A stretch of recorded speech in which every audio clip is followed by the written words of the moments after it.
Alright, this is my 2006 Yamaha R1. Everything's custom on it. I'll tell you about the story. I was one of my guys went down, so I stopped my bike, even though it was overheating. I stopped it. Everything was fine before I turned it off, and one of my club members moved it, and he said he tried to move it. He said it jumped and it stopped. So I jump started it with car battery. The truck was off, so I went overload the battery, and it was I drove to another event and I turned my bike off instead of just going home because I thought it was fine. Now this is the only thing I get. Y'all hear the fuel pump, y'all hear everything as far as the ECU, so it must be fine.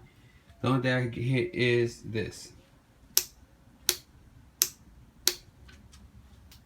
And as you can see, so right now I'm trying to figure out what it is and what's wrong with my bike.